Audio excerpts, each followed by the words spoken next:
Salut les amis, bienvenue dans ce nouvel épisode de la série L'Islam c'est pas sorcier. Aujourd'hui nous allons voir la deuxième partie sur les mécréants. Les mécréants, partie 2. Il s'agit de la fin, en fait les 5e, 6e et 7e parties. La 5e partie sur les mécréants va parler de les combattre. La 6e de les tuer et la 7e va parler de la réaction que le musulman doit avoir vis-à-vis des mécréants qui font des critiques sur leur prophète bien-aimé et des caricatures. Oh là là. Allez, commençons tout de suite. La partie 5 démarre par les versets 59 et 60 de la sourate 8 qui nous disent que les mécréants ne pensent pas qu'ils nous ont échappé. Non, ils ne pourront jamais nous empêcher de les rattraper à n'importe quel moment. Et préparez pour lutter contre eux tout ce que vous pouvez comme force et comme cavalerie équipée afin d'effrayer l'ennemi d'Allah et le vôtre, et d'autres encore que vous ne connaissez pas en dehors de ceux-ci, mais qu'Allah, lui, connaît. Et tout ce que vous dépensez dans le sentier d'Allah vous sera remboursé pleinement et vous ne serez point lésés. Dans la sourate 8, le verset 39 et le verset 216 de la sourate 2 nous disent « Et combattez-les jusqu'à ce qu'il n'y ait plus d'association et que la religion soit entièrement à Allah seul. S'il cesse, donc, plus d'hostilité, sauf contre les injustes. Le combat vous a été prescrit alors qu'il vous est désagréable. Or, il se peut que vous ayez de l'aversion pour une chose alors qu'elle vous est un bien, et il se peut que vous aimiez une chose alors qu'elle vous est mauvaise. C'est Allah qui sait. Alors que vous ne savez pas. » Je dirais que les textes ils ont été extrêmement bien choisis parce que ça montre pour le musulman que même lorsque le choix n'est plus possible, c'est-à-dire qu'il y a eu un conditionnement opérant qui s'est mis au maximum, eh bien, même là, il y a encore un choix. Je veux dire que dans la sourate 8, vers 59 et 60, on vous dit que les mécréants n'ont pas échappé. Dieu dit ensuite que le combat est prescrit. C'est une expression, hein, la prescription, c'est une obligation législative. Et en même temps, on vous dit qu'il faut combattre jusqu'à ce qu'il n'y ait plus d'association. Donc, comment se peut-il que le combat est prescrit jusqu'à ce qu'il n'y ait plus d'association, alors que Dieu lui-même a choisi dans la prédestination qu'il y aurait des mécréants et qu'en plus, ces mécréants-là ne pourront pas être échappés. Donc, ça donne un pouvoir dans la tête du musulman qui est incroyable, qui est qu'il est élu par Dieu, qu'il doit rester élu par Dieu parce qu'il peut du jour au lendemain perdre cette élection, veut devenir du coup du côté des mécréants et avoir cette sanction. Et donc, pour éviter d'avoir cette sanction, il va appliquer ces versets-là de sorte à ce que le combat soit mis en place. Donc, on est dans un conditionnement qui est à la fois opérant jusqu'à la conversion et jusqu'à l'acceptation de l'islam. Et ensuite, on est dans un conditionnement d'application appliqué pour ne pas être soi-même apostat par non-application. Je rappelle que dans la première partie, sur les mécréants qu'on a fait précédemment, il était dit, dans la partie communautarisme, ceux qui préfèrent vivre parmi les mécréants leur sont semblables. Si jamais tu as de l'amitié ou de la compassion pour un mécréant, alors qu'un de tes frères en religion est peut-être en train de l'égorger, tu fais partie des mécréants. Oui. Donc, de toute façon, ça met la pression, et quand on dit va combattre, c'est une obligation combattre. Comme c'est Dieu qui décide que les mécréants sont mécréants, puisqu'il guide qui il veut, et que le but c'est que la religion soit entièrement à Allah, comment est-ce que tu fais pour en arriver là? Si en plus c'est Dieu qui décide que les mécréants sont mécréants, ils peuvent jamais devenir musulmans, quoi. Donc le seul but c'est de les buter, quoi, si tu veux arriver C'est à la vrai religion qu'il totale. est mécréant et il demande aux croyants d'aller buter les mécréants. C'est quand même le mec qui se faisait chier quoi, sur son trône, il s'ennuyait et il a fallu que Ah bah, il ait l'éternité, une animation quoi. c'est C'est pour maintenir la troupe. C'est-à-dire que si il y a un musulman qui est croyant, mais qui a peur de combattre, il sait que s'il ne combat pas, il sera parmi les gens qui sont incroyants. Donc, ça permet de maintenir ceux qui se sont convertis et qui ne savaient pas pourquoi ils signaient, à rester dans une croyance, à ne pas pouvoir en sortir, avec toute la peur en plus que ça implique, hein, la peur de l'enfer qu'on a vu dans les épisodes précédents. Et donc, la personne n'a plus le choix. On est dans la suppression de la liberté et la division de l'espèce humaine, tout simplement. Mais est-ce que c'est plus la peur de l'enfer ou la peur sociale qui les pousse à y rester? Qu'est-ce que ça engendre? Bonne question. En tout cas, c'est ce qu'on fait en ce moment. C'est-à-dire que dans la première partie, on a étudié beaucoup, hein. On a décortiqué la peur de l'enfer, la menace de l'enfer pour maintenir les gens dans la foi. On avait vu d'ailleurs ce rapprochement-là. Rassoul, tu te rappelles, c'est toi qui l'avais fait. Il y avait la menace de l'enfer, mais comme elle était encore trop éloignée, et ils ont créé dans la Sunna la menace du châtiment de la tombe. Et là, ça se passe sous nos pieds, sur terre, maintenant, en ce moment même. Et là, c'est beaucoup plus proche de nous. Le rapprochement de la peur. Et là, la peur se rapproche encore d'un degré supérieur. Là, elle est carrément à notre porte. Elle est face à nous. Elle nous dit, tu crois ou tu meurs. Voilà. Oui, j'aimerais rajouter, peut-être que tu le couperas au montage parce que c'est gros, hein, ce que je veux dire, mais j'aimerais comparer un peu le comportement que là on présente, donc des musulmans qui connaissaient rien à l'islam, qui se convertissent, qui découvrent totalement, c'est totalement nouveau et qui, en fin de compte, se retrouvent à combattre parce qu'ils n'ont pas le choix. Et on s'aperçoit qu'on est en pluriel. Le combat vous a été prescrit pour vous, pour un groupe. Les mécréants, c'est un groupe. Combattez jusqu'à ce qu'il n'y ait plus d'association, c'est un groupe.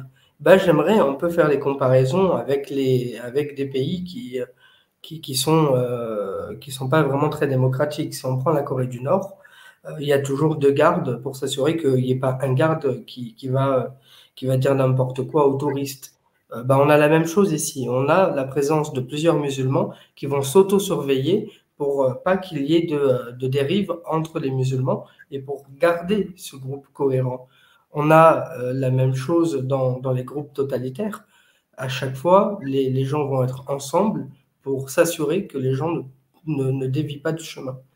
Et donc, forcément, c'est une surprise pour le musulman qui est là.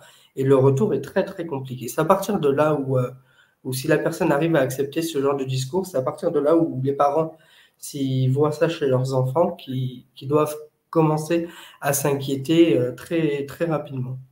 Parce qu'on est dans une notion de désaveu et d'alliance. C'est une très bonne remarque. Ils misent sur l'effet de groupe. Ils misent sur l'effet de groupe. Oui, oui. Par contre, là, je digresse, Bébert, il faudra le couper. Mais il faudra expliquer la notion. Parce que, par exemple, le combat vous a été prescrit. Alors, en français, on se fout de votre gueule, hein, pour la traduction. On dit Kutiba, donc il a été écrit. Kutiba, c'est écrit au passé. Alaykoum, pour vous. El-Qital. Et El-Qital, c'est un combat. Mais c'est en fait un combat qui va, si tu rajoutes sur le Qital une lettre précise, ce combat est jusqu'à la mort. Ouais. Alors, ce que je vais faire là, je passe à la diapo suivante. On a fait que la première là. Alors, c'est la suite, hein. On a vu dans le Coran, on va voir maintenant aussi dans la Sunna. Toujours concernant le combat, le Sahih Bukhari numéro 25 nous dit « Le messager d'Allah a dit « J'ai reçu l'ordre d'Allah de combattre les gens jusqu'à ce qu'ils témoignent que nul n'a le droit d'être adoré à part Allah et que Mohammed est le messager d'Allah et qu'ils offrent les prières parfaitement et payent la zakat. Donc, s'ils accomplissent cela, alors ils sauvent leur vie et leurs biens de moi, à l'exception des lois islamiques, et alors leurs comptes seront faits par Allah. » Le verset 35 de la sourate 47 nous dit « Ne faiblissez donc pas et n'appelez pas à la paix alors que vous êtes les plus hauts, qu'Allah est avec vous et qu'il ne vous frustrera jamais du mérite de vos œuvres. » Ibn Kathir dit dans son exégèse que Allah les avertit contre l'apostasie qui anéantit toutes les bonnes œuvres, car ceux qui nient Allah, en détournent les autres et meurent en état d'impiété n'obtiendront jamais son pardon. Il les exhorte ensuite à ne plus faiblir ni à proposer la paix alors qu'ils sont les plus forts et les plus hauts. Mais selon les dires des oulémas, quand les musulmans sont moins nombreux, faibles par rapport à leurs ennemis, il n'y a aucun inconvénient à conclure une trêve ou même une paix avec eux. Lorsqu'un musulman se convertit et qu'il est en voie de conversion, on lui présente des arguments et ces arguments sont les plus irrationnels possibles, mais les plus enjouants possibles. À quoi cette personne va pouvoir se convertir, même si ce n'est pas avec ses propres arguments, il aura pris, on va dire, une certaine décision qui serait biaisée, mais sa décision viendrait de lui. On explique ensuite à ce musulman qui a eu le choix que, au final, il n'a jamais eu ce choix, parce qu'il a été élu. Et on l'avait vu dans les épisodes précédents qu'il a été élu, donc ça justifie qu'il y ait une différence entre lui et les non-musulmans. Et on va passer par la dépersonnalisation, donc en créant des singes à la place des êtres humains. Et le hadith Bukhari 25 nous dit la chose suivante. Il dit aux musulmans qui viennent de se convertir, en fait, tu t'es converti et c'est très bien pour toi, tu as eu cette chance de te convertir par des arguments. Mais tu aurais très bien pu te convertir par la force. Parce que celui qui atteste qu'Allah existe et que Mohammed est le messager, c'est la première phrase que l'on dit en se convertissant. C'est la shahada. Ensuite, ceux qui payent la zakat, ceux qui font la salat, ce sont les musulmans. Et c'est la première chose que l'on fait. Une fois qu'on est converti à l'islam, la première chose qu'on fait, c'est la prière. Donc, le musulman, là, il comprend encore plus qu'il a été élu et qu'il aurait pu être combattu et qu'au final, il a une chance en avantage.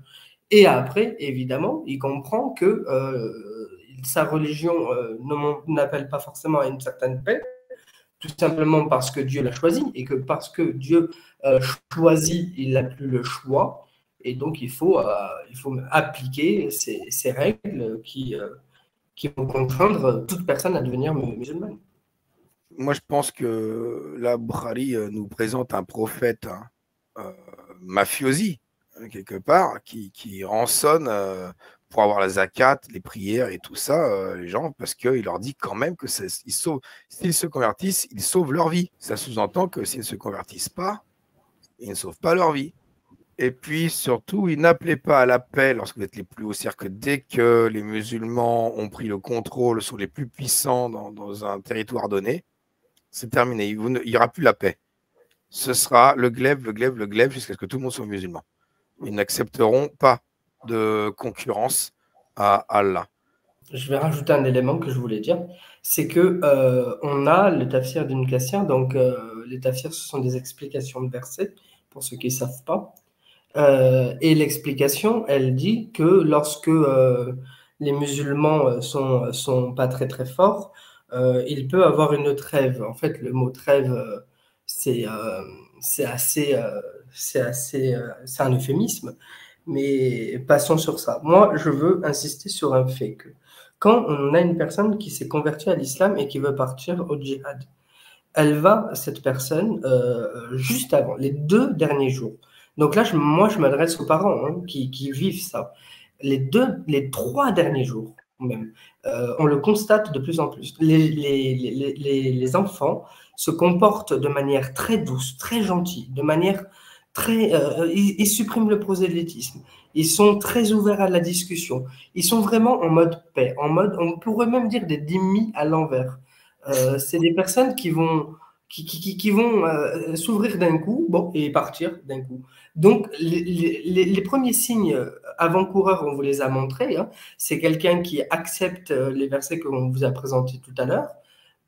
Et l'un des signes imminents où là, les parents doivent vraiment, vraiment s'attarder, c'est quand du jour au lendemain, la personne ne parle plus d'islam et qu'elle est en paix totale avec les accords, avec les éléments que les parents vont sortir pour essayer de contrer l'islam.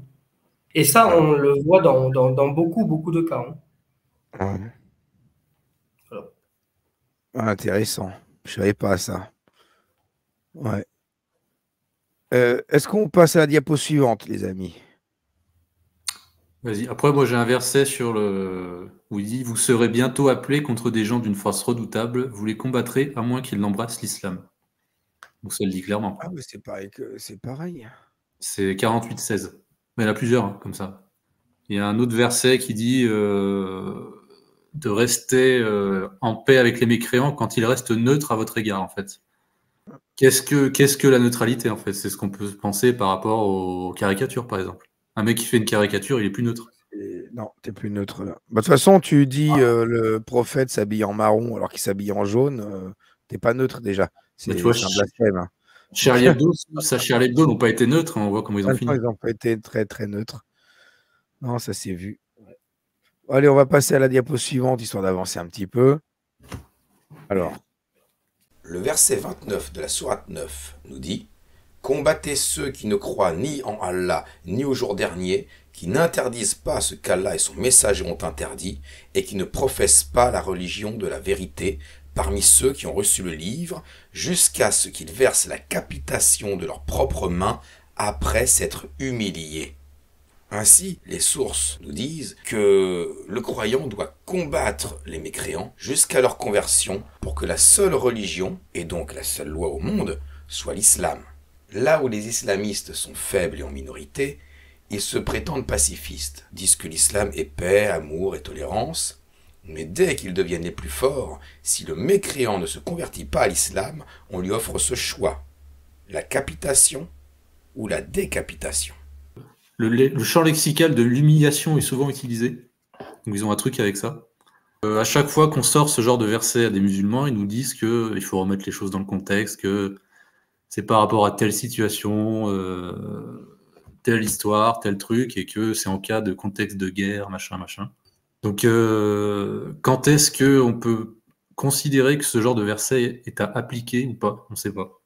C'est hyper intéressant ce que tu dis. C'est hyper intéressant parce que ce que tu dis, ça révèle le discours fallacieux. Je vais vous dire pourquoi. Tous ces textes que vous dites existent. On fait dans une introduction à l'islam, donc on ne va pas dans les règles de fiqh, donc de jurisprudence. Évidemment, on se cantonne à ce qui peut être pour l'instant compris. Mais il y a un élément, c'est que les musulmans estiment que ces versets ne sont pas applicables parce qu'il n'y a pas de juge et il n'y a pas de califat, de khalifa, c'est-à-dire de pays musulman qui est gouverné par un calife lui-même doté de pouvoir juridique. Donc, bien sûr, la sourate 9, verset 29, qui demande un état d'humiliation des juifs et des chrétiens, n'est pas applicable aujourd'hui en France, n'est pas applicable même, je dirais, en Algérie, dans la plupart des pays qui se disent musulmans. Mais c'est un peu plus déjà applicable au Pakistan. On verra tout à l'heure, la loi pakistanaise, elle est pas mal quand même. Mais si on a un calife, ce sera mis en place. Et ça a été mis en place dans l'Empire ottoman. On a des cas comme ça où là, Bébert, je te passerai le scan d'un livre ça s'appelle Dimitude, Djihad et Dimitude, où on a des vizirs qui passent devant des juifs. Les juifs ne portent pas des habits qui sont demandés pour pouvoir être distingués, qui sont mis à mort immédiatement par le vizir. Donc oui, les musulmans, ces versets ne sont pas applicables parce qu'il n'y a pas de califat, mais si demain il y avait un califat, ces versets seraient applicables. Jeder, der sich als Muslim bezeichnet, muss die Scharia wollen auf der ganzen Welt. Ich will die Scharia in Deutschland auf jeden Fall. Würdest du die deutsche Verfassung aushebeln, wenn du die Gelegenheit hättest? Auf jeden Fall. Okay, danke. Wie zum Beispiel? Wie könnte man jetzt aus Deutschland einen islamischen Staat machen? Wie zum Beispiel? Laut den Werken ist das so, dass man, wenn man in der Mehrheit ist, wie Sie auch erklärt haben, sind wir dafür befohlen, Deutschland auch einzunehmen, auf jeden Fall. Also es ist das ist eine islamische Pflicht, auch Deutschland einzunehmen. Auf jeden Fall, auf jeden Fall. Ich rede davon, wenn die Muslime in der Überzahl sind, dann, wenn es sein muss mit Gewalt, das ist es. Das ist auf jeden es. Fall. Was passiert da mit Homosexuellen? Wird laut meines, ich glaube, die werden von einem Berg runtergeschmissen. Also ist ein Hadith, im ist eine islamischen Staat waren es Überlieferung im Islam. Hochhäuser, haben sie runtergeschmissen, also Todesstrafe auf jeden Fall, ne? Ja. Ich will auf jeden Fall die Scharia hier. Und wer was anderes sagt, der soll sich nicht den Islam zuschreiben. Und kann man den Islam reformieren? Darf man den Islam verändern und sagen, wir passen ihn jetzt an die Moderne an? Oder bleibt der Islam immer gleich so, wie er damals gekommen ist? Der bleibt immer gleich. Der bleibt immer Unternehmen, die Scharia zu akzeptieren. Was ist, wenn dann die Deutschen sich wehren dagegen, wenn sie es nicht wollen? Dann wird angegriffen. Dann wird Auf angegriffen. jeden Fall, ja. Und dann wird auch Gewalt angewendet. Wenn sie nicht hören, dann ja. Das ist ein legitimer Dschihad, oder? On va passer à la suite. Donc, on a vu ce qui est de combattre. On va passer à tuer. Hein, parce qu'il n'y a pas trop de différence. Parce qu'entre, oui, tuer Katilou, comme tu disais, Rassoul, hein, dans le vocabulaire, combattre ou tuer, c'est souvent un peu pareil. La 6e partie sur les mécréants parle de les tuer. Comme dans le verset 191 de la sourate 2 qui nous dit « Et tuez-les où que vous les rencontriez, et chassez-les d'où ils vous ont chassés. L'association est plus grave que le meurtre. Mais ne les combattez pas près de la mosquée sacrée avant qu'ils ne vous y aient combattu. S'ils vous y combattent, tuez-les donc. Telle est la rétribution des mécréants. » Le verset 111 de la sourate 9 invite le croyant à tuer ou se faire tuer. En ces termes, certes, Allah a acheté des croyants, leurs personnes et leurs biens, en échange du paradis. Ils combattent dans le sentier d'Allah. Ils tuent et ils se font tuer. C'est une promesse authentique qu'il a prise sur lui-même dans la Torah, l'Évangile et le Coran. Et qui est plus fidèle qu'Allah à son engagement? Réjouissez-vous donc de l'échange que vous avez fait. Et c'est là le très grand succès. Si on prend les versets stricto sensu sans essayer de savoir quand et où ça s'applique, on s'aperçoit de quelque chose qui est extrêmement important et qui existe dans la vie courante. Si par exemple vous avez quelqu'un qui s'adresse à un enfant de 6 ans, qui est dans un camion, qui lui dit « Viens, monte dans mon camion », l'enfant va dire « Non, j'ai pas envie, je vois le danger ». Mais par contre, s'il y a des bonbons, la personne ne va pas voir le danger parce qu'elle va voir un bénéfice. Et à 6 ans, le calcul du bénéfice-risque n'est pas complet dans le psychisme. On a absolument la même chose dans ces 2 versets. On a « et tuez-les où que vous les rencontriez ». D'accord? Donc il faut les tuer. Mais on vous dit que l'association est plus grave que le meurtre. Je vous rappelle que le musulman qui se convertit, on lui dit que l'association, c'est quelque chose qui est incroyable, et parce qu'il s'est converti, il ne peut plus associer. Et c'est justement sa légitimité à croire en Dieu et à croire en l'islam. C'est la seule légitimité qui existe dans l'islam par rapport au christianisme, où on dit que ce sont des associateurs, et les juifs qui ont recouvert la Torah avec les Talmuds. Donc, là, on légifère le meurtre en récompense en disant que l'association, c'est très très grave, donc il mérite la mort. C'est un peu le bonbon. Et dans la sourate 9, c'est la même chose. On vous dit, vous allez vous faire tuer, c'est quelque chose de très grave, mais de l'autre côté, on vous donne le paradis. Donc, qu'est-ce qu'il y a mieux pour un musulman qui croit fermement dans ses préceptes que le paradis?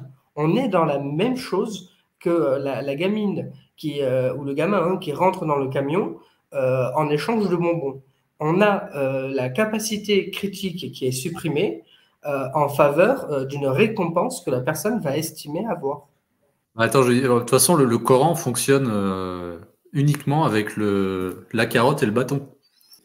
Par contre, Bébert, j'ai oublié, est-ce que tu peux mettre la diapo précédente, s'il te plaît, dans ta conclusion? Attends. Parce que j'ai oublié de le dire, j'aurais dû le dire, je suis vraiment... Il faut combattre les mécréants parce que c'est la seule religion. Mais il faut montrer aux parents qui se posent des questions sur l'islam, à savoir, est-ce qu'au final, tout ça, c'est voulu par Dieu quand même? Parce que ça pourrait être une nécessité à faire croître l'islam. Dans le Coran, la sourate 61, verset 4, dit « Dieu aime ceux qui combattent dans son chemin en rang serré, pareil à un édifice renforcé. » Et en arabe, c'est encore plus clair. « Inna Allaha yuhibbu alladhina yuqatiluna fi sabili » Donc, clairement, Dieu aime ceux qui combattent dans son chemin. Donc, non seulement il faut le faire, mais Dieu aime ça. Et puisque Dieu aime ça, et bien forcément, ceux qui sont croyants en Dieu vont vouloir s'y rattacher au maximum et donc vont vouloir aimer combattre dans son chemin. Ok. Bah écoute, on va avancer. Les diapos suivantes, c'était tuer. Donc, diapo d'après. Le verset 12 de la sourate 8 nous dit « Et ton Seigneur révéla aux anges, je suis avec vous, affermissez donc les croyants, je vais jeter l'effroi dans les cœurs des mécréants. Frappez donc au-dessus des coups et frappez-les sur tous les bouts des doigts. » Ibn Kathir nous dit dans son exégèse de ce verset « Quant aux mécréants, Dieu jettera l'effroi dans leur cœur et les humiliera à cause de leur désobéissance et leur rébellion contre son messager. Il ordonna aux anges, frappez vos ennemis à la nuque et aux doigts, c'est-à-dire coupez-leur les membres, mains et pieds, et frappez-les à la nuque en leur tranchant la tête, comme il a donné aussi le même ordre aux croyants. Et le prophète a dit, je n'ai pas été envoyé pour punir avec le châtiment de Dieu, c'est-à-dire le feu, mais de frapper sur les coups et de lier les captifs fortement. Sont entrés en lutte contre Allah et son prophète, en leur désobéissant, se séparant d'eux, reniant la foi et négligeant les enseignements. Puis, Dieu s'adresse aux impies. Subissez ce châtiment, et n'oubliez pas que le supplice du feu est réservé aux infidèles dans la vie future. Et le fameux verset de l'épée, le 5 de la sourate 9, après que les mois sacrés expirent, tuez les associateurs où que vous les trouviez, capturez-les, assiégez-les et guettez-les dans toute embuscade. Si ensuite ils se repentent, accomplissent la salat et acquittent la zakat, alors laissez-leur la voie libre, car Allah est pardonneur et miséricordieux. Dans l'épisode pilote, on avait vu des versets qui disaient « Le message d'Allah a plus de droits sur les croyants qu'ils n'en ont sur eux-mêmes ». Mais ça restait du blabla, des menaces de l'enfer, du châtiment de la tombe, et là on est dans le concret. C'est-à-dire que juste refuser l'islam, tout simplement. Désobéir, ne pas obéir au message d'Allah, se séparer de la Oumma, des groupes des musulmans, donc apostasier quelque part, renier la foi, simplement négliger les enseignements, ne pas écouter, dire oui, c'est bon. C'est être en lutte contre Allah et son messager. Et que faut-il faire aux gens qui sont en lutte contre Allah et son messager? Eh bien, c'est les décapiter. Et le pire, c'est qu'après, on vous parlera de légitime défense. Oui, mais le prophète, c'est la légitime défense. Les mecs le combattaient. C'est les premiers à l'avoir combattu. Il leur a coupé la tête. Ouais, mais comment ils l'ont combattu? C'est quoi la définition de combattre le messager d'Allah? C'est négliger ses enseignements. C'est une dictature, en fait. C'est fait pour asseoir un pouvoir. Et en fait, ce qui est malin, c'est que c'est une dictature sans dictateur. Enfin, le dictateur, c'est Allah. Mais vu qu'il existe, vu que personne le voit et personne, vu qu'il n'est pas palpable, personne ne peut le renverser, en fait. C'est une dictature mentale pour faire régner l'ordre, en fait. Et au milieu de ça, il y en a qui en profitent plus ou moins. Bah oui, ça profite aux tyrans qui ont la masse du peuple et de la populace pour eux, qui va faire le travail de fliquer et de réprimer toute opposition. Les gens vont se fliquer eux-mêmes dans leur propre foyer. C'est plus puissant encore que le confessionnal de l'Église catholique. Si vous regardez bien tout à l'heure, on disait qu'il fallait combattre. On n'allait pas jusqu'au meurtre. Et à chaque fois, il y avait une récompense à la clé. Combattez pour le paradis. Combattez parce que ces gens-là font le pire crime qui est l'association. Il y avait tout le temps un relativisme. Là, dans la sourate 9, verset 5, le relativisme il ne se situe plus au niveau du musulman. Il se situe au niveau de celui qui va devenir musulman. Et on a donc le procédé inverse qui s'applique pour celui qui veut devenir musulman. Enfin, pas qui veut, mais qui va, par la force des choses, le devenir. Je vais m'expliquer. Dans la sourate 9, verset 5, on vous dit « Tuez les associateurs où que vous les trouvez ». Mais il n'y a aucun contrepartie. On a juste tué quelqu'un parce que Dieu a demandé à le faire. À la rigueur, on peut dire que la récompense, ce seront des hasanat, mais rien de plus. Par contre, regardez, on vous dit « S'ils se repentent, accomplissent la salat, acquittent la zakat », alors ils seront libres. On a le bénéfice de se convertir pour celui maintenant qui est attaqué, pour que la personne devienne musulman. Est-ce que vous comprenez ce que je veux dire? C'est-à-dire qu'en premier temps, on a une récompense pour celui qui combat, pour montrer qu'il faut combattre et l'impliquer dans ce combat. Et une fois qu'il est impliqué dedans, on sait qu'il est impliqué. On n'a plus besoin de lui donner de récompense. On sait qu'il est matrixé suffisamment pour le faire. On n'a plus besoin d'argumentation. Par contre, l'argumentation sera donnée à celui à qui la chance, entre guillemets, la probabilité plus exactement, sera de devenir musulman. Donc on a le même procédé qui se met en place avec un combat en plus.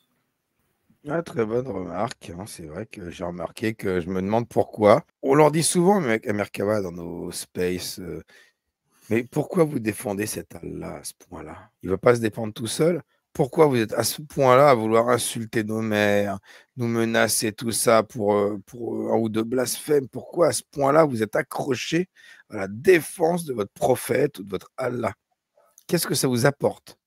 Qu'est-ce qu'ils en ont à foutre, Allah et le prophète, de ce que vous faites là? Eh ben, ouais, c'est ce que tu dis, quoi. Ils font ça parce qu'ils sont déjà matrixés. Il n'y a plus de retour en arrière. Et Rob, tout à l'heure, tu disais que c'est un livre ouvert pour tyrans ouverts, en gros. Je reprends les propos de manière très générale.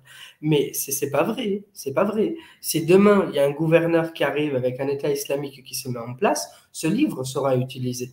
Avec le fait, en plus, que l'on regarde pas, qui est 10 fois, même 100 fois plus malsain et plus terrifiant.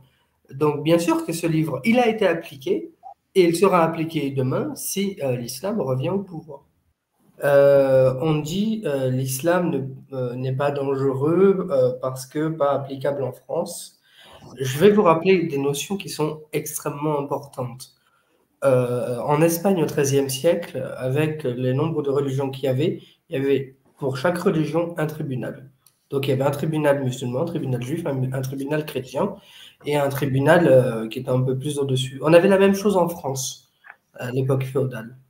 On a en Angleterre, jusqu'à il n'y a pas très longtemps, des affaires qui étaient jugées par des juges musulmans en affaires de divorce. Ça, c'est contemporain, ce que je vous dis. On n'est pas au Xe siècle, on est en Angleterre. Donc, très anciennement dans l'Europe, en tout cas dans l'Europe géographique, c'est existant. Pas très loin de chez nous, à 10 heures d'avion, il y a des jugements qui se font avec ces textes-là. L'Algérie, sa base constitutionnelle, c'est le Coran. Pareil pour le Maroc, je vous le rappelle. Le droit pénal unifié de 96 qui autorise la mise à mort des apostats. C'est actuel, ça. Et alors que les droits positifs de ces pays, donc l'Algérie, interdit la mise à mort de l'apostat. Donc, il faut faire attention quand on dit de ce genre de choses, parce que c'est actuel et c'est pas très loin et c'est mis en place. Allez, on avance.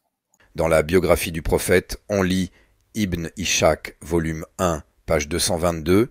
Passant devant un groupe de Mécois qui l'insultent, le prophète leur dit « M'entendez-vous, ô gens de Kouraïch ? Par celui qui tient mon âme, je vous ai apporté l'égorgement, Al-Dab. » Ibn Ishaq, volume 2, page 192. Après la reddition de la tribu juive des Banu Kouraïza, le prophète laisse son compagnon Saad décider de leur sort, car ce dernier avait été blessé.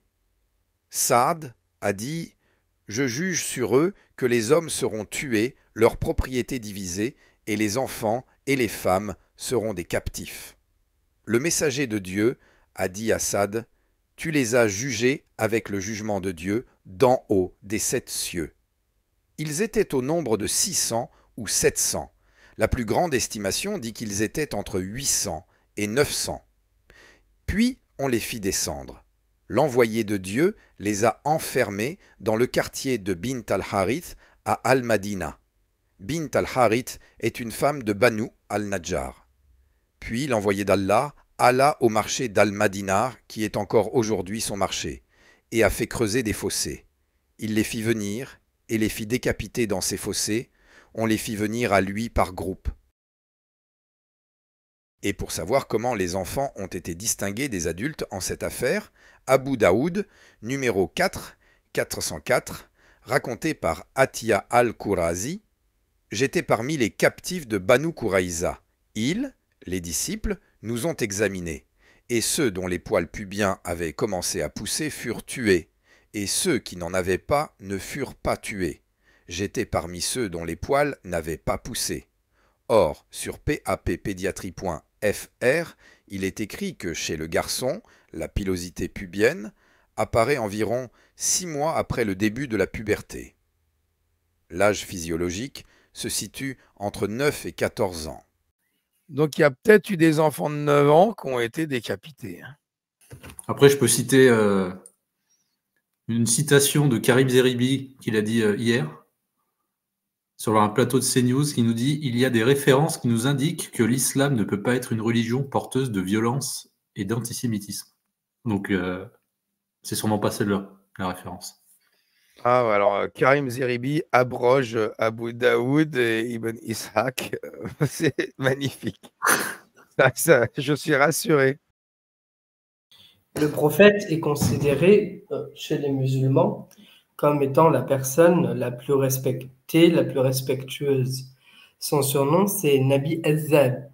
Ça veut dire le prophète égorgeur. Donc les musulmans essayaient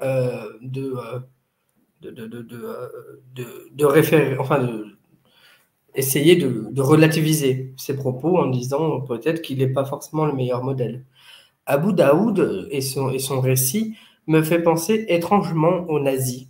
Quand les juifs descendaient de train, on les déshabillait et on regardait qui était de taille à pouvoir être dans quel camp, etc. On a ici le même procédé. Il faut partir du postulat que le musulman considère toutes ces sources comme vraies, légitimes et donc applicables. Et c'est à partir de là où le danger s'installe. C'est qu'on a des éléments qui sont créés, qui ne tiennent pas debout d'un point de vue rationnel, mais la personne va réussir à incorporer ces propos qui ne sont pas forcément rationnels, et donc ça va créer de la dissonance. Et plus le propos va être irrationnel, plus la personne va être dissonante. Et plus elle va être dissonante, plus le danger va pouvoir se mettre en place, et tout ce que l'on voit avec la création de Daesh, avec l'État de Hamas, avec ces histoires-là du prophète qui aurait eu ce comportement, etc. Tout ça sur une base de dissonance, parce que la personne a tout simplement supprimé son cerveau, son esprit critique. En fait, si c'était pas aussi tragique, ce serait hilarant, quoi. À tel point ils peuvent aller dans de telles extrémités avec un truc qui est faux, quoi. Ouais. Mais c'est faux à quel point? C'est-à-dire que tu sais ce qui s'est passé en Israël avec le Hamas, c'est pas faux. Ils ont éventré des femmes enceintes. Lors de la Saint-Barthélemy à Paris, au XVIe siècle, il y a bien eu les catholiques ont égorgé des protestants, des femmes protestantes enceintes, hein, et ils ont décapité des nourrissons. Hein. Et la veille, ils ont marqué leur maison. Oui, mais et les juifs aussi, ils sont passés, bien sûr. Parce que pour eux, c'était des animaux. Tuer, décapiter un nourrisson, éventrer une femme enceinte, c'est un truc, nous, on s'est dit, non, c'est pas possible. Ça ne peut pas exister. Le problème, c'est que s'ils le font, ça existe. Il faut bien qu'on se mette dans le crâne que ça existe. Et ça s'est fait par le passé, ça s'est toujours fait, ça se fait encore aujourd'hui, ça se fera demain. Il faut juste être au courant que ce genre de choses arrive parce que des gens sont animalisés par des doctrines. Vous imaginez baisser le slip d'un petit garçon de 10-11 ans pour examiner s'il y a un poil à son sgeg et dire « Ah, il a un poil, j'en ai trouvé un. Allez, hop, couper la tête. » Non mais attends, c'est quoi ça? C'est quoi cette religion? C'est terrible. Je rappelle juste qu'en face, pour eux, ce ne sont plus des êtres humains, ce sont des animaux. D'où la réalisation de ce genre de comportement. Oui, c'est écrit dans le Coran, d'ailleurs, l'animalisation des mécréants. Oui. C'est ce qu'on a vu dans la première partie sur les mécréants. On va pouvoir passer à la diapo suivante, justement. On va parler en particulier des Juifs. Donc, dans les chroniques de Tabari, le volume 8, d'après Ibn Ishaq, Kinana, al-Rabi, qui avait la garde du trésor des Banu Nadir, a été amené à l'apôtre, qui l'a interrogé à ce sujet. Il a nié savoir où il se trouvait. Alors l'apôtre a donné des ordres le concernant à Al-Zubayr, lui disant « Torturez-le jusqu'à ce que vous extirpiez et extrayiez ce qu'il a. Alors Zubayr allumait un feu sur la poitrine de Kinana, le faisant tournoyer avec son morceau de bois en sapin jusqu'à ce que Kinana soit proche de la mort. Puis le messager l'a donné à Maslama qui l'a décapité. Dans le Sahih Bukhari numéro 3593, mais qu'on peut lire aussi à d'autres endroits dans Bukhari mais aussi dans Muslim, j'ai entendu le messager d'Allah dire « Les Juifs se battront avec vous et vous obtiendrez la victoire sur eux de sorte qu'une pierre dira « Ô musulmans, il y a un Juif derrière moi, tue-le » Du coup, moi, je voudrais rajouter là une information par rapport à ce que dit Tabari. Et en même temps, j'en profite de placer cette information dans ces pas sorciers de l'islam pour la découverte de l'islam et de ses effets. On a ici une scène de torture et normalement, la torture, ça déplaît à l'homme. L'homme n'est pas attiré par ça.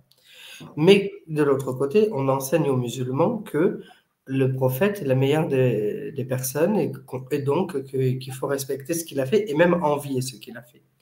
Et là, il va se créer quelque chose chez la personne, dans son cerveau. On a des études qui l'ont montré. On a une naissance d'une paraphilie. Une paraphilie, c'est une déviance sexuelle.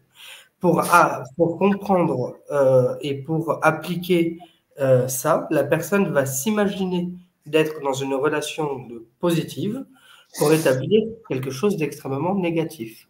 C'est comme ça qu'on a eu, à l'époque de Daesh, toutes ces mises à mort possibles, parce que ces personnes pensaient faire le bien et être dans une position qui était pour eux excitante.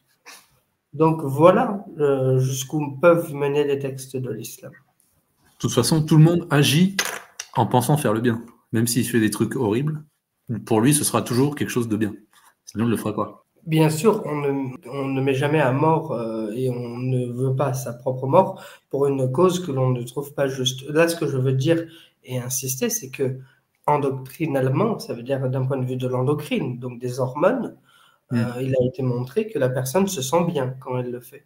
Elle est dans quelque chose de positif. Son cerveau va créer des substances qui vont lui permettre d'être dans un état d'aliénation suffisante pour arriver à faire ce genre d'action. On n'est plus dans de l'ordre d'une réflexion, d'un schéma cognitif, on est plutôt dans de l'endocrine et dans des réponses, on va dire, neuronales. Vraiment, la personne aime faire cela. Ce qui pourrait même conduire à une dépendance à ce niveau-là. Ça, je ne sais pas. Par exemple, les serial killers, ils font ça aussi par rapport aux sensations qu'ils peuvent ressentir au moment où ils tuent. Oui, c'est vrai. Oui, tu as tout à fait raison, du coup, oui. La suite, Yes. on va passer au blasphème bientôt. Alors oui, ma petite conclusion, c'était de dire, selon cette échelle de valeurs, l'idolâtrie, l'association, en particulier les chrétiens, et la mécréance sont plus graves que le meurtre, car celui qui désobéit à Allah et à son prophète, qui renie la foi, ou simplement qui néglige les enseignements, est considéré comme étant en lutte contre Allah et son prophète. On doit le tuer pour l'envoyer subir le supplice du feu en enfer. De plus, tuer les mécréants, surtout les juifs et les polythéistes, n'est pas plus immoral que de tuer des singes, des porcs ou des chiens, vu que, selon Allah, c'est ce qu'ils sont. On a une inversion du bien et du mal qui se met en place, c'est-à-dire tuer, pour lui c'est bien, et aider, ça devient mauvais. Alors qu'à la base, quand le musulman il se convertit, il pense pas comme ça. Hein. Le musulman, quand il se convertit à la base, il veut aider les gens, il veut aimer les gens, il veut avoir une famille, il veut avoir des amis, donc il est dans quelque chose de positif, et à la fin, il est complètement dans le négatif. Ça prouve qu'il y a vraiment un lavage de cerveau. Et ça, c'est possible uniquement parce que le Coran donne un paradigme qui est de ne croire que à ce qu'il y a écrit dedans et de le prendre comme étant vrai. Après, ça peut aussi attirer les psychopathes. Bien sûr, j'en ai parlé tout à l'heure avec la paraphilie, bien sûr. On va voir la suite. On arrive à la troisième et dernière partie de sur la partie 7 et dernière partie sur les mécréants. Critique et caricature. Le musulman est censé suivre le Coran à la lettre, mais aussi la conduite et les ordres du prophète. Or, ce dernier était un chef de guerre du 7e siècle.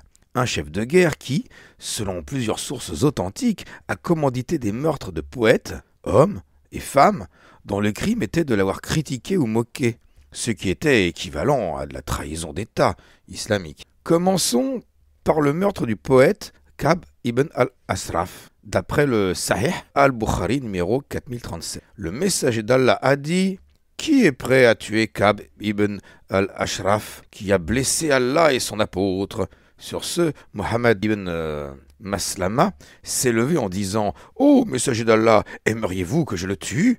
Le prophète a dit: oui. Un petit extrait, vraiment résumé du passage, parce que c'est un très long hadith de Bukhari. Il est venu à Ka'b la nuit avec le frère adoptif de Ka'b, Abu Naïla.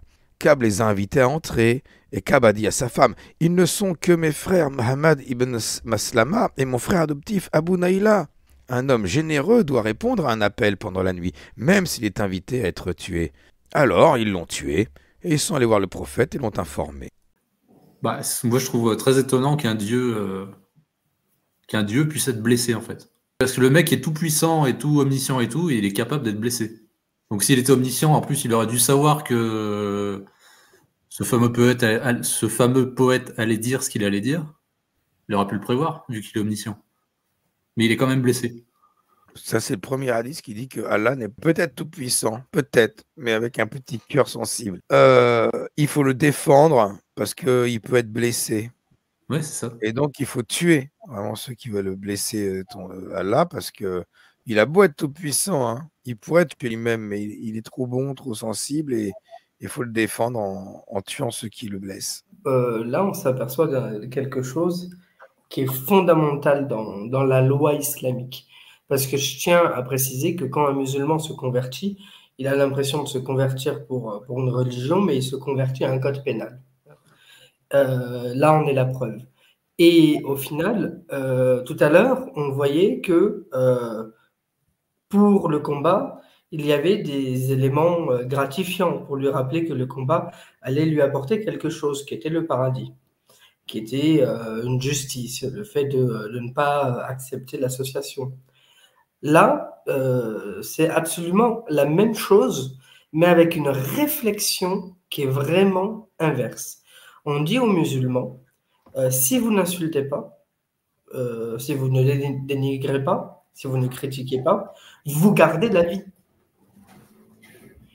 Donc, on a une récompense qui est de ne pas être tué.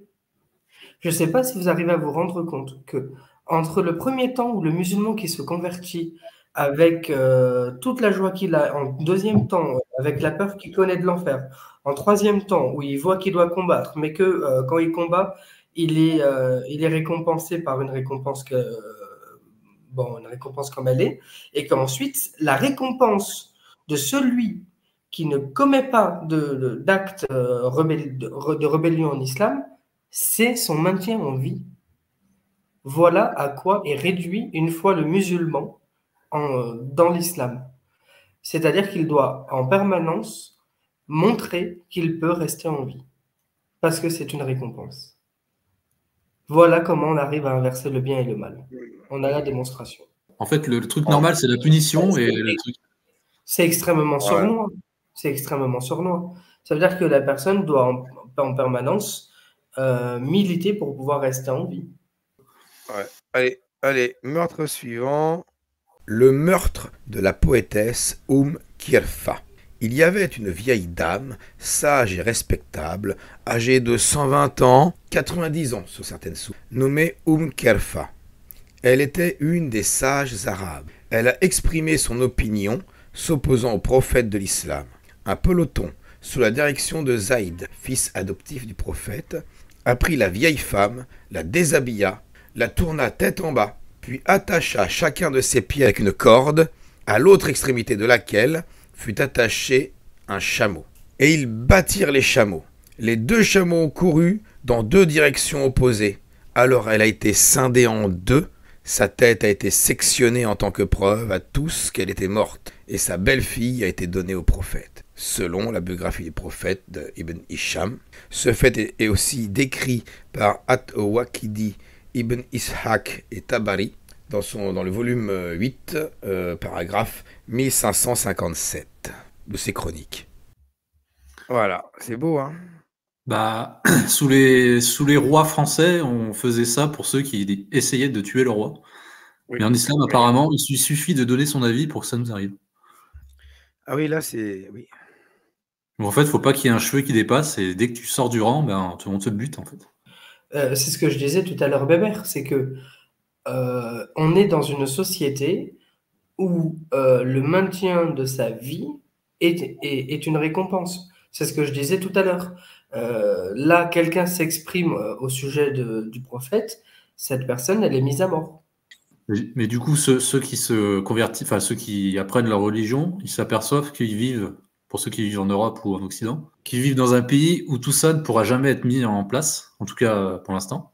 Dans quelle psychologie ça les met, quoi, de savoir qu'en fait, tout ça, bah, ils peuvent pas le mettre en place. Bon, déjà, faut pas se mentir, on a plus de 99% de musulmans qui connaissent pas ce texte.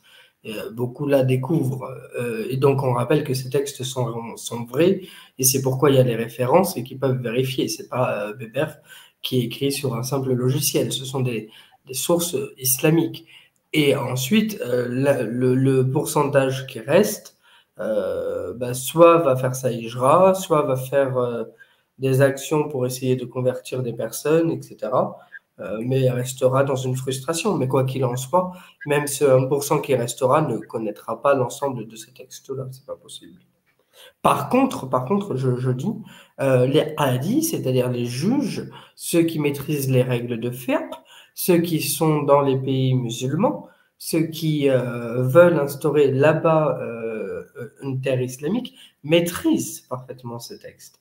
Et quand vous avez des blasphèmes qui sont sanctionnés par exemple au Pakistan, eh bien, comme base législative, on va ressortir ces textes-là. D'ailleurs, je rajoute que quand tu parles souvent de fiqh, c'est ça, comme ça, on prononce comme ça, j'ai du mal, hein. Mais tu parles de jurisprudence, hein, des manuels Voilà. des codes civils, hein, une sorte de code civil à chaque fois dans des différentes sociétés islamiques. Il y a la jurisprudence de la loi, les savants qui ont légiféré sur vraiment les lois du quotidien, s'inspirent de la sunna du prophète énormément et ressortent ces hadiths. Alors, pas tellement celui qu'on vient de voir sur la poétesse, mais juste avant, sur Ka'b ibn al-Ashraf, énormément. Sur les hadiths sahih qu'on va voir après, de l'aveugle qui tue sa femme, on va en parler énormément. Et ça, effectivement, qu'en matière de blasphème, c'est très utilisé. Et que ils ont beau être des pays différents, des savants différents, tous les manuels de jurisprudence, au poil de cul près, c'est la même chose. C'est très, très, très bien que tu le dises, Koufr FM. Je le dis vraiment avec la plus grande des voix que je peux dire, c'est que quand vous faites une prière, vous faites un acte d'adoration, les musulmans, et vous croyez que c'est qu'un acte d'adoration.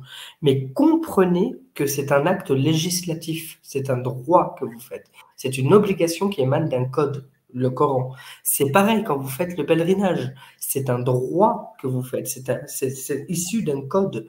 L'islam est un code civil et pénal en même temps. C'est cette particularité qu'est l'islam. Et donc, forcément, des actions qui vont être commises dans des pays qui ont comme base législative le Coran, va l'appliquer. Kirfa, c'était peut-être plus une femme politique qui avait un certain pouvoir, et comme c'était une femme, avec les femmes au pouvoir. D'ailleurs, là-dedans, c'est après, hein, c'est issu de là le hadith où le prophète il dit faut pas laisser les femmes au pouvoir, hein, sinon une société ne peut pas avancer. Ouais. Par rapport à elle, tu vois.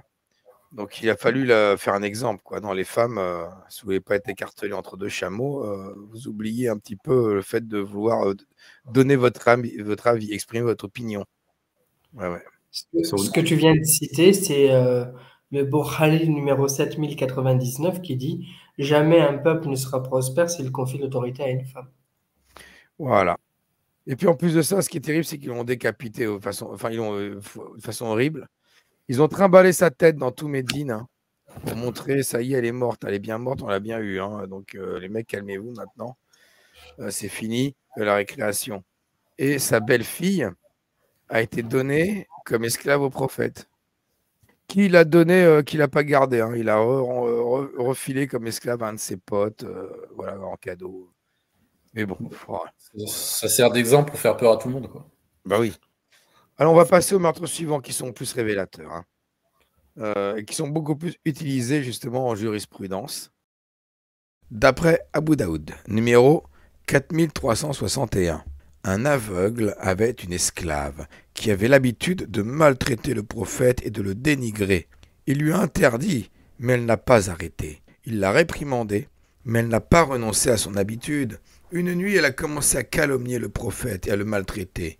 Il a donc pris un poignard, l'a placé sur son ventre, l'a pressé et l'a tué. Un enfant qui est venu entre ses jambes a été enduit du sang qui était là.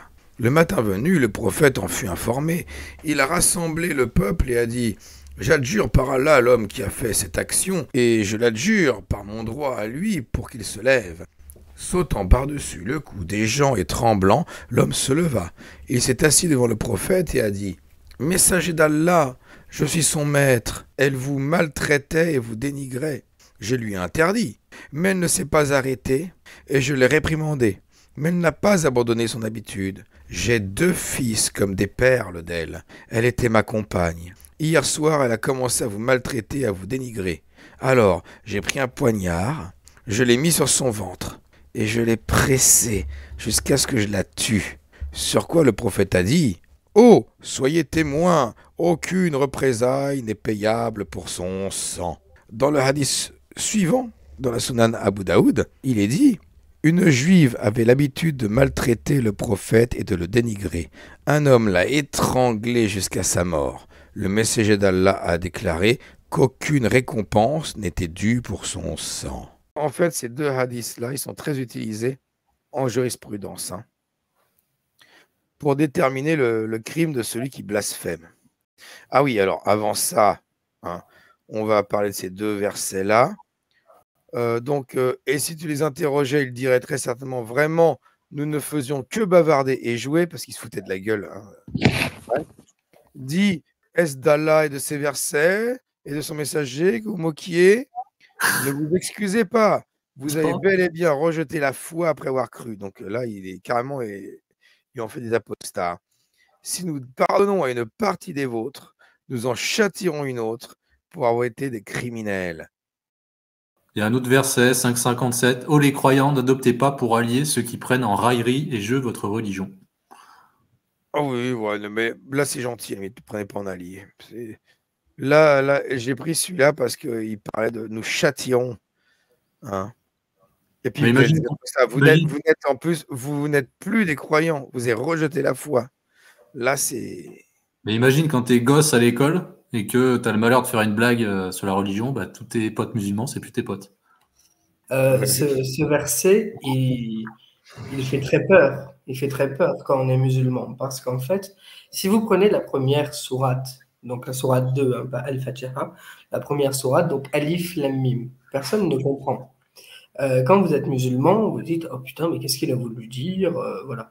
Ben, juste en fait, en disant ça, et en lisant ce verset donc de la sourate 9, en disant « Mais est-ce que c'est du Coran que vous vous moquez ?» Et ben en fait, là, vous êtes classé comme apostat.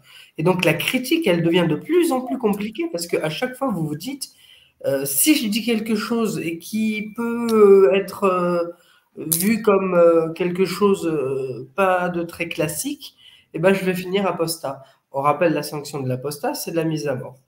Donc, c'est toujours très compliqué de pouvoir faire une critique avec ce genre de verset. Ouais, on revient à la neutralité. C'est à partir du quand tu décides que c'est plus neutre et à partir du quand tu décides que c'est une moquerie ou pas. C'est très subjectif. Ah, on va le voir.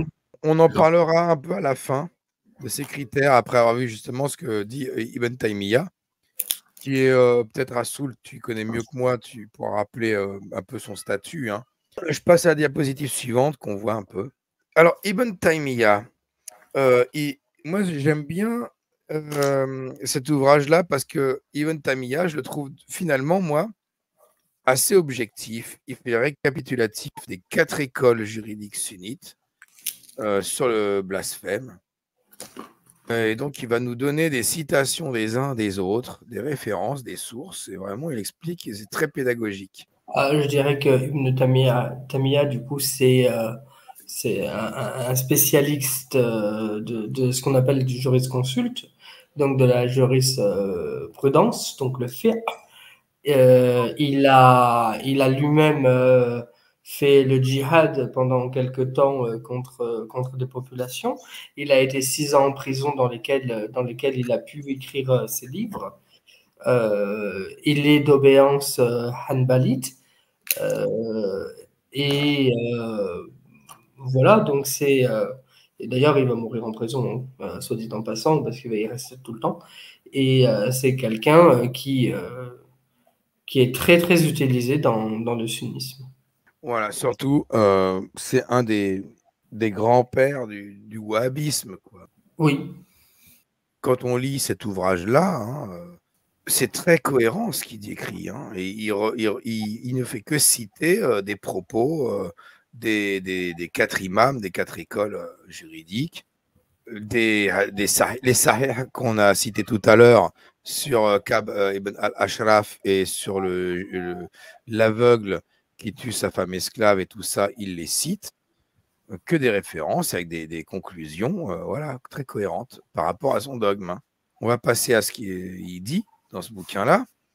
Donc, il résume les conclusions des 4 principales écoles juridiques sunnites. Dans son livre Le glaive des Guénés, donc voici quelques passages de la première partie. Donc, il est dit quoi? Quiconque insulte le prophète doit être tué, qu'il soit musulman ou mécréant. C'est l'opinion générale des savants. Ibn al-Mundhir a dit « La majorité des savants sont d'accord pour dire que quiconque l'insulte doit être tué. » Malik, Laïs, Ahmad, Ishaq, Al-Shafi'i ont également dit cela. Là, tous les noms que je viens de citer, les amis, hein, si vous ne les connaissez pas, dites-vous bien que là, c'est, comme dirait Dieudonné, au-dessus, c'est le soleil. Hein. Il est rapporté que An-Nu'man, que le dhimmi n'est pas tué, mais il est rapporté d'Abu Bakr al-Farsi, des compagnons d'Al-Shafi'i, que les musulmans sont en consensus sur le fait de tuer quiconque insulte le prophète, comme il est de règle de fouetter quiconque insulte un autre que lui. Par exemple, Allah. Oui, tu insultes Allah, tu es juste fouetté, ou prison, machin. Insulter le prophète, tu es tué. C'est beaucoup plus grave. Hein. Alors, Al-Khatabi a dit « Je ne connais personne qui ait divergé concernant l'obligation de tuer une telle personne. » Mais là, c'est pareil. Qu'est-ce qu'on considère comme une insulte ou pas? Il suffit que tu donnes au prophète un attribut un peu dévalorisant qu'il n'a pas eu, et c'est un blasphème. Par exemple, tu dis que sa barbe n'était pas soignée, c'est un blasphème. Tu dis qu'il s'habillait en orange alors qu'il aimait plutôt le vert, c'est un blasphème. Donc plein de choses sont des blasphèmes. Une simple inexactitude est un blasphème. Une inexactitude dévalorisante quelque part. Donc en gros, soit tu fais un compliment, soit tu fermes ta gueule, quoi. Ouais, vaut mieux faire des compliments, hein, ouais. Dictature. Alors attends, on va rester dans le thème. On est toujours dans Ibn Taymiyyah. Hein. Muhammad ibn Sannoun a dit « Les savants sont d'accord pour dire que quiconque insulte le prophète en lui attribuant un défaut, alors cette personne est mécréante. Quiconque doute de la mécréance de cette personne, elle aussi coupable de mécréance. » Vous avez vu les dominos? Il faut que je relise. Effet domino. Si tu doutes qu'un blasphémateur est mécréant, tu es mécréant. C'est l'effet de groupe dont on a parlé tout à l'heure. Et le fait de dire que le musulman qui insulte est tué, il n'y a pas de désaccord à ce sujet. Alors, c'est l'avis des 4 imams et d'autres qu'eux. Et le dhimmi doit être tué aussi, selon Malik et les gens de Médine. C'est également l'avis de Ahmad, donc on a les Malikites et les Hanbalites, et ceux qui ont une connaissance approfondie du hadith. Il existe de nombreux textes d'Ahmad à ce sujet. Hanbal, bon, c'est toujours Ahmad, c'est le même. Abu Sakr, Abu Talib, etc. On arrive que le musulman et le mécréant doivent être tués.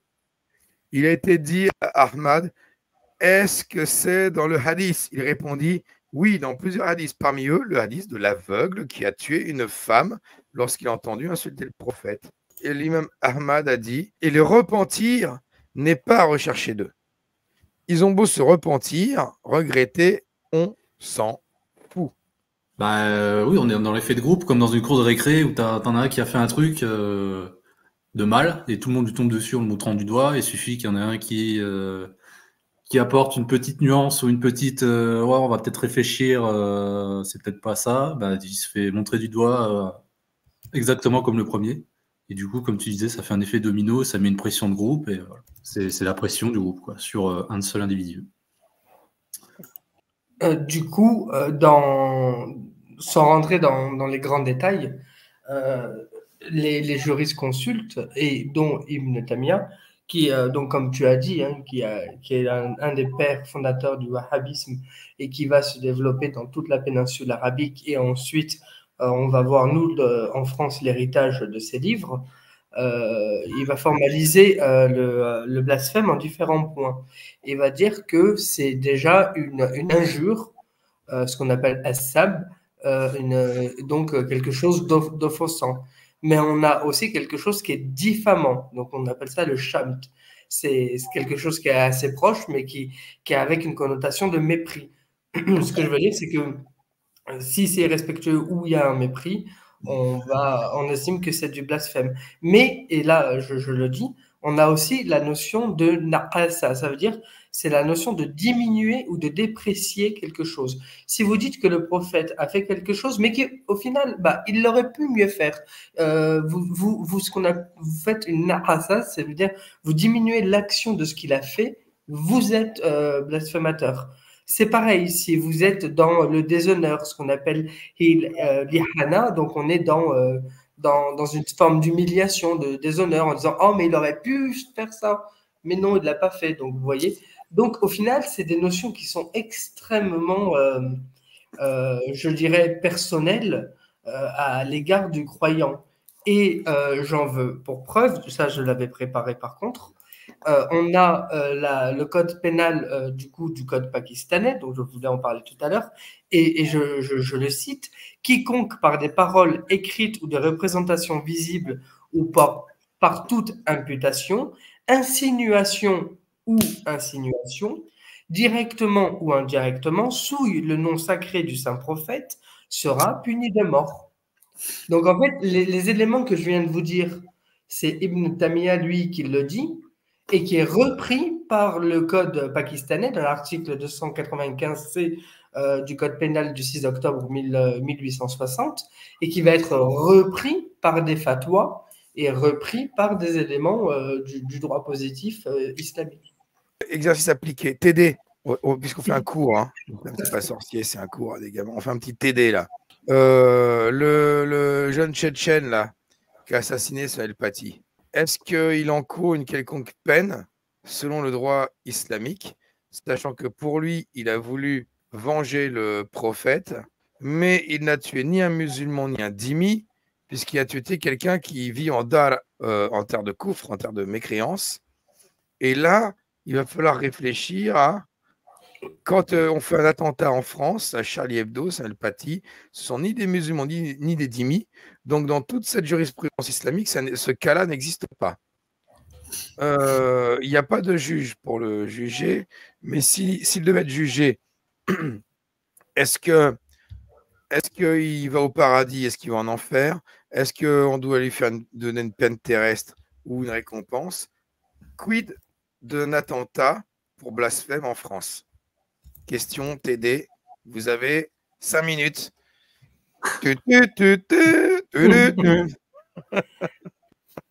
Alors, il faut faire voter une loi à l'Assemblée nationale musulmane. Oui, on est dans la merde alors.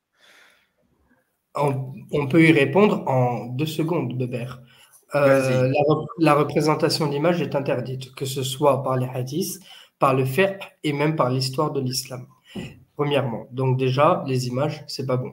Donc ce qu'a fait cette personne, le prophète, enfin Samuel Paty, pardon, est contraire au principe islamique. En plus, il a selon l'islam, hein, évidemment, hein, appliqué ce qu'on appelle le principe du naqasa. Ça veut dire qu'il a diminué l'espace du prophète en montrant une caricature, en montrant donc une image déformée. Donc il a déprécié l'image collective qu'aurait dû avoir le peuple musulman.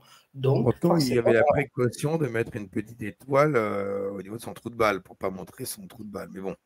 c'était très précautionneux. Et donc, d'un point de vue du fait, ça passe, ça passe.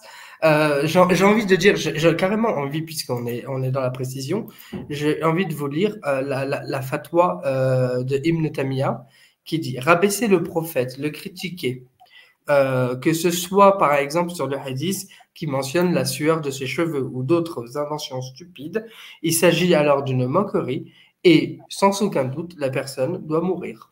C'est Ibn Taymiyyah, on est dans la fatwa numéro 43 725. En fait, le prophète n'est pas humain, quoi. C'est une machine. Eh bien, je vous rappelle, sur 33 verset 56, Dieu et les anges prient sur le prophète. Oui, oui. Alors, moi, j'ajouterais, pour revenir à ma question de travaux dirigés là, de TD, que, étant donné qu'il n'a pas tué Samuel Paty dans une terre d'islam, qu'il n'y a pas eu de procès, que ce n'est pas une décision faite par un savant, et que c'est lui tout seul dans son coin qui l'a fait, dans une terre qui n'est pas musulmane, normalement, il est censé être en tort. Cependant, d'après un célèbre hadith sahih de Omar ibn al-Khattab, qui dit qu'une action ne vaut qu'on par son intention. Il avait l'intention de venger le prophète, et c'est ça qui compte. De toute façon, il n'y a qu'à voir comment réagit sa famille et son entourage. Ils étaient tous fiers de lui, donc... Mais attends, Bébert aussi, je rajoute quelque chose. C'est que selon les jurisprudences, on n'a pas besoin d'attendre le jugement d'un hadi, d'un juge, pour mettre à mort quelqu'un qui insulte le prophète. Tu l'as très bien montré dans les hadiths. On a l'aveugle qui insulte, le gars, il le poignarde au calme, l'enfant, il sort au calme sans pression. Le lendemain, il le dit au prophète, le prophète annonce sa clémence. On a le jugement qui se fait a posteriori. Il n'y a aucun problème. Voilà. Ah oui, en plus, bah, bien sûr. On va passer à la conclusion, remarquez les mecs, hein, là, il est 11h30. Yes. Ainsi, les terroristes sentent le devoir de venger le prophète à la moindre critique ou moquerie. Puis les islamistes, soi-disant modérés, nous diront qu'ils désapprouvent ces actes, bien que les victimes l'aient quand même un peu cherché. Hein. Quant à ceux qui prétendent que ce n'est pas musulman de tuer un innocent, il suffira de rétorquer comme l'érudit islamique Issam Amira lors de ses cours hebdomadaires à la mosquée Al-Aqsa, le troisième lieu le plus sacré de l'islam. Il a affirmé que c'était un grand honneur pour le jeune Tchétchène d'avoir décapité le professeur français Samuel Paty et que c'était également un grand honneur pour tous les musulmans. Il a déclaré que le seul terrorisme autorisé selon l'islam est la terrorisation des ennemis. Voilà. La conférence a été publiée, la conférence où il a dit ça, le mec, a été publiée le 29 octobre 2020 sur la chaîne YouTube de Al-Aqsa Call. Et j'ai mis le lien, hein, tu as vu en photo, voilà. Voilà. Donc, bien sûr que mon TD répond que c'est un grand honneur, non seulement c'est légal, mais c'est un grand honneur pour lui, sa famille et tous les musulmans qui est décapité Samuel Paty. Voilà. Et ça, c'est quand même l'imam de la mosquée Al-Aqsa. C'est pas un clochard. Hein. Moi, je finirai pour dire aux parents qui voient leurs enfants se convertir à l'islam et qui se posent des questions du coup sur pourquoi ils se convertissent et oui, bah, pourquoi pas, parce que l'islam serait une religion de paix. Regardez l'actualité. On le montre hein, en 2020 quand il prononce ce genre de propos, l'imam d'Al-Aqsa, et on vous a montré que ça se trouvait dans les sources. Donc, inquiétez-vous. Vraiment, inquiétez-vous parce que les textes qu'on vous a montrés, ce sont des textes du Moyen Âge, c'est vrai, milieu Moyen Âge et haut Moyen Âge, mais ce sont des textes législatifs qui sont encore en vigueur. C'est ça qui est fou. C'est qu'il n'y a pas eu de réforme depuis le Moyen-Âge, quoi. Non, c'est impossible. C'est la dernière partie de notre série, ce sera sur une réforme est-elle possible, hein. On va nous sera invité Ousmane Timera, qui sait. Ah là là.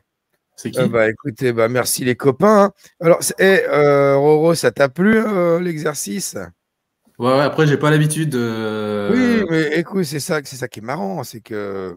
Il y a des lives aussi où on peut parler tous ensemble, non? Ah oui, quand on fait des lives, c'est en direct. Ouais, parce que là, parler, se dire j'ai fini, machin, c'est bizarre un peu, mais bon, faut Ah s'habituer. oui, c'est bizarre, c'est parce que moi, au montage, je veux faire une vidéo vraiment pédagogique, quoi. C'est pour ça. Ouais, j'ai compris. Quand on fait des lives, on s'en fout, on se coupe la parole, il n'y a pas de souci, hein. Ok. Oui. Mais d'ailleurs, quand j'ai vu tes threads, là, le dernier, là, sur l'éducation et les enfants en islam, il est très intéressant. Et ça pourrait faire sujet de live, si tu veux. Après, tu peux faire ta chaîne, tu peux venir sur la mienne, et puis tu prépares, tu vois, on fait des captures de ton thread, on les passe comme on fait là, mais avec les captures de ton thread, mais on discute, on est à plusieurs, on discute. Ouais, non, et là, c'est en direct en live. Si ça t'intéresse, on peut faire des lives sur tes threads, hein, parce qu'ils sont bien, ils sont intéressants. Et bien voilà, merci les amis d'avoir suivi cet épisode. Merci de cliquer sur la cloche, le pouce bleu, de vous abonner, de faire un tour sur les cagnottes Tipeee et Patreon, dont les liens sont dans la description. Et donc je vous donne rendez-vous pour le prochain épisode où nous commencerons à parler de la société islamique. Liberté de conscience, droit à l'apostasie, etc. À bientôt les amis.